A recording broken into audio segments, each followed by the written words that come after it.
Tadi aku duduk dalam stream Daniel, duduk cerita pasal dia nak beli PC lah. Mereka pun start tanya lah pasal tu pasal komputer.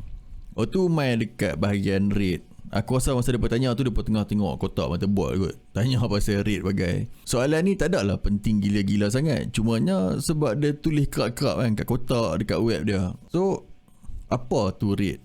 Nama aku Bob. Aku upload video ke YouTube sebab aku malas nak menaik kat sosial media lain. Kalau Superman takut kryptonite, aku ni penakut dengan kamera.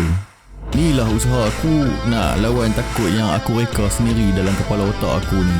Dalam video aku akan share macam mana aku boleh start dengan YouTube ni dan hal-hal lain yang aku malas nak update secara bertulis.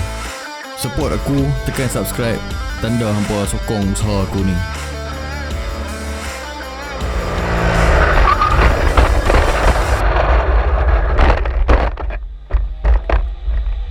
Jom kita pergi tengok benda yang bagi kita pening ni. Ni Wikipedia pasal rate. Aku akan cuba explainkan benda ni semudah mungkin lah. Jom kita pergi tengok apa description dekat yang motherboard tu pula. Ni lah benda-benda yang dia tulis yang kita duk heran. Benda apa yang ni? Aku tahu lah ramai yang terror kat luar sana, tapi yang ni aku cuba mudahkan untuk yang tak tahu terus rate ni benda apa. Rate ni ada banyak dan merapu. So kita akan fokus yang glamour-glamour ni sudahlah. Sama macam apa yang tulis tadi dekat description motherboard tu.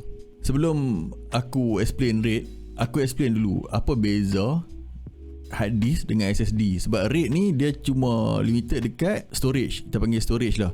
Hard disk ke SSD ke, yang tu kita boleh buat rate. Tu aku ada korek atau rumah dia, aku jumpa lah hard disk selonggok ni. Kita balik pada basic lah. Hard disk ni dalam dia rupa macam disk lah. So kita panggil disk. Bila hampa tengok belakang dia, dia ada bulat ni. Bulat ni tempat dia pegang disk tu. Dia ada satu disk bulat dalam tengah-tengah ni. Dia macam piring hitam lah. Kalau hampa tengok movie-movie lama, dia ada piring hitam, and then dia ada jarum yang duk baca. So jarum yang duk baca ni, dia ada kapasiti berapa banyak data yang dia boleh baca pada satu-satu masa. So dia boleh sedut berapa banyak data pada satu masa. Dan disk ni pula, dia adalah penentu berapa laju nak bagi jarum tu baca, sebab dia pusing.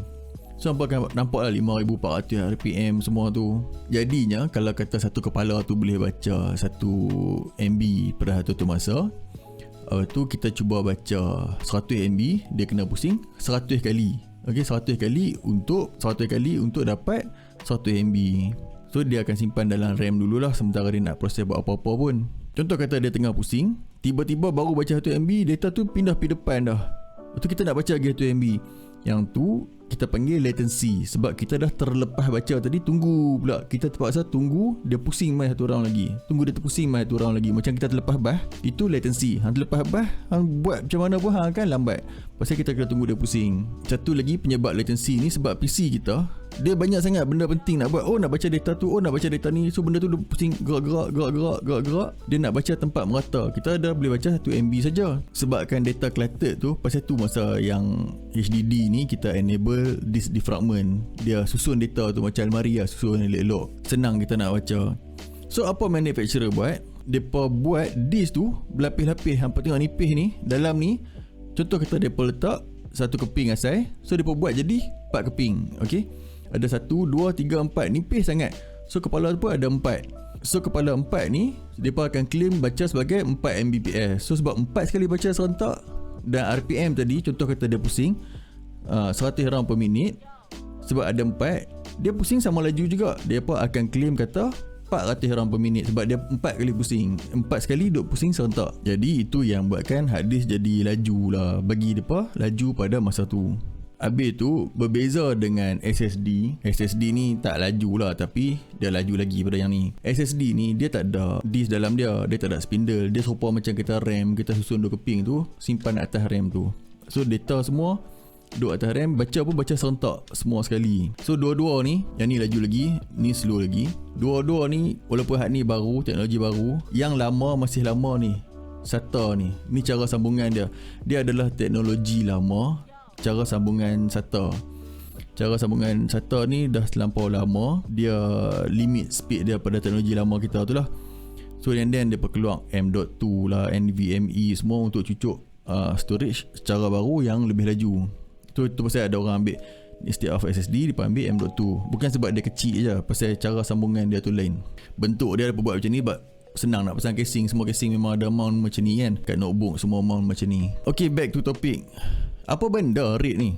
Okay, RAID ni dia adalah method nak gabungkan beberapa hard disk. Okay, hard disk banyak-banyak ni, macam mana kita nak gabungkan semua dia. So kita ada tujuan untuk gabung bagi laju, tujuan untuk gabung bagi besar, untuk bagi selamat data. Yang famous lalu tulis kat kotak motherboard ni RAID 0, RAID 1, RAID 5. Yang aku explain kat apa RAID 0 dulu.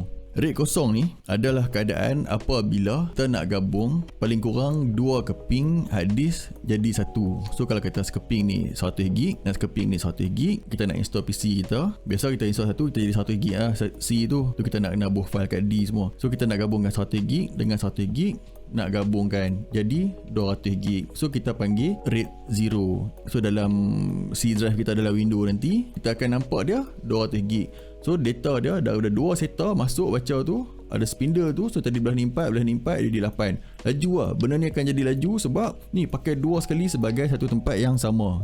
Read-write dia memang akan laju acah-acah, twin turbo lah kan. So satu jadi kepala, satu jadi ekor, dia jadi macam tu. So kira yang buruk dia bila satu rosak. Bila satu rosak, ekor dia hilang. Kepala tak jumpa ekor, so tak boleh baca.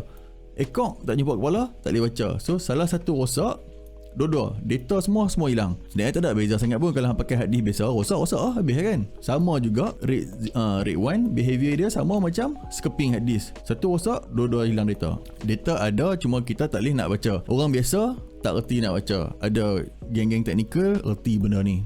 Bila masa kita nak guna RAID 0 ni? Kita nak guna RAID 0 ni pada masa kita nak guna file besar-besar ataupun kita nak laju. So dia okey je, masa bila pun boleh pakai. So satu lagi kita tengok RAID 1. So daripada RAID 0 kita masuk ke RAID 1. RAID 1 ni kita guna dia bila kita takut data kita hilang akibat disk rosak lah. Macam aku cerita tadi kan, kalau satu rosak hilang data, kalau dua pakai, satu rosak hilang data juga. Okay, RAID 1 ni apa dia buat? Kalau kata satu ni 100GB, satu ni 100GB, dia letak belakang macam tu.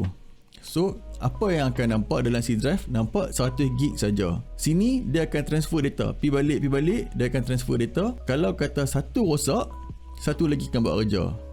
Satu rosak, satu lagi buat kerja. So kita just, kalau kata satu rosak, kita nampak alert, kita cuma buka, tutup PC kita, cabut buang yang ni, buh balik ke tu baru, dia akan jalan. Bukan kita buat secara fizikal gantung-gantung macam ni lah. Configuration dalam PC. Dalam yang aku sebut tadi tu, ada satu RAID yang aku tak mention, RAID 10. Dia sebenarnya bukan RAID 10, kita sebut sebagai RAID 1+0. Sebabkan 1+0 orang baca sebagai RAID 10. RAID 10 ni di mana keadaan kita ambil 4 keping hard disk, contoh macam ni. Kita ambil 4 keping hard disk ni. So kita gabungkan dua ni jadi 200GB. Gabungkan lagi 2 jadi 200GB. So yang ni RAID 1 kan, RAID 0 kan. Yang ni kita ambil tak belakang dia, kita jadikan RAID 1. So dua benda ni laju dan dia copy ke belakang untuk backup dia. So kalau kata belakang ni rosak ke atau depan ni rosak, dia akan ada backup. So maksudnya dia tak akan mati. Satu rosak kita buka, cabut, tukar, kita buh balik. So kita akan dapat balik 200GB kita tadi. So kita dapat laju dan kita ada security file. Itu RAID 10. Bila masa hampa nak pakai RAID 10? RAID 10 ni bila masa hampa nak laju, hampa nak data protection dan hampa ada duit melambat-lambat nak beli hard disk sampai 4 lah. Paling kurang kena 4 lah kan. Beli 4 tapi dapat storage separuh saja. Beli 4, storage separuh saja. Capacity dia setengah saja. Pasal protection dia kena sama size exactly dengan sama banyak mana yang kita pakai yang untuk kita guna lah. Dan mereka reka satu lagi RAID yang aku tak sebut tadi lah, RAID 5. Yang kita sembang RAID 5. Yang ni kalau kita miskin sikit, kita pakai RAID 5 lah.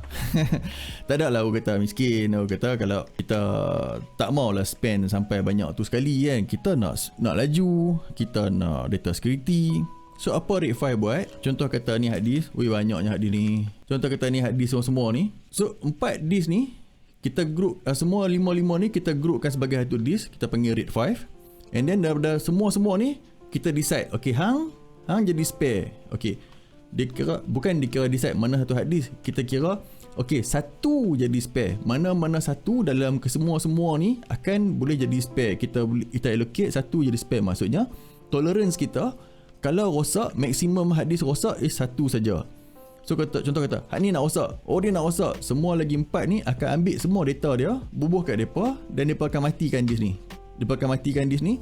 So dia jalan sebagai 4.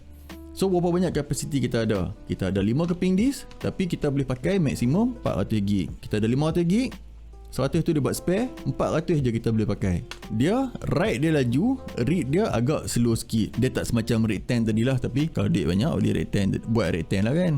Still dia masih lagi laju daripada sekeping hard disk biasa. So soalan ujungnya, apa lagi penting RAID kan? Nak laju apa lagi? Kan SSD ni kan dah laju. So kita nak buat apa lagi RAID? Jom kita ambil contoh sebagai pengguna PC biasa lah, supaya kita tak sembang storage yang besar-besar sampai juta-juta gig tu. Kita dah berjuta-juta gig dah. Aku tak nak cerita kat hampa besar mana. Dulu kita edit video ni, contoh kata video aku ni, kita edit video cuma 720p ni. Kalau video aku sekarang ni hampa bahagi 4, besar tu lah. Kita pakai HDD dulu, kita rasa okey lah, pasal nak write apa banyak sangat data tak, file tak besar sangat. Dan kita main zaman 1080p, kita nak edit video, kita dah menangis lah pasal baca data lambat. Kita pergi beli SSD. Lepas tu ramai yang duk ambil video 4K.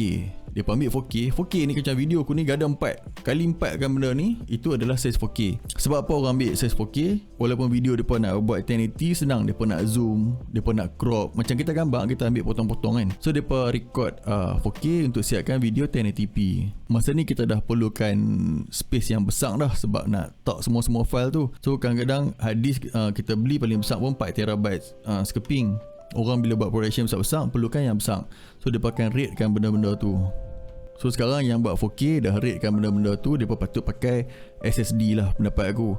Moving forward, semua orang duk pulun nak buat video 8K. 8K lagi besar space, kena rate dan depa kena lajukan gila-gila bahagian storage sebab nak write video tu lah.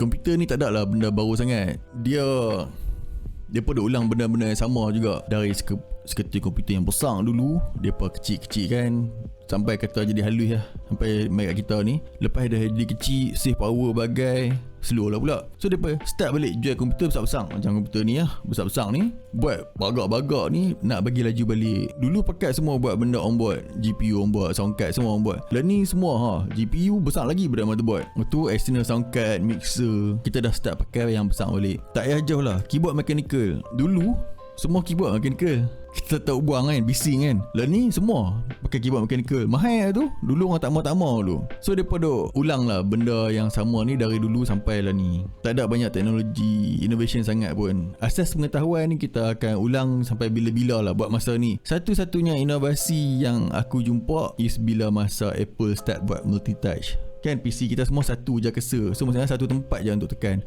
So Apple yang start reka untuk multitouch, boleh tekan 2 tempat sekali. So then semua orang dah buat dah. Kalau tak sampai bila pun kita start tu lah. Satu point dia tu. Itu je kot yang aku duk merepek hari ni. Aku harap kata hampa boleh faham apa aku cerita tadi. Lain kali kita jumpa lagi. Assalamualaikum. Bye bye. Please whatever. Please I want to reach 1 million likes. So please sarapakara.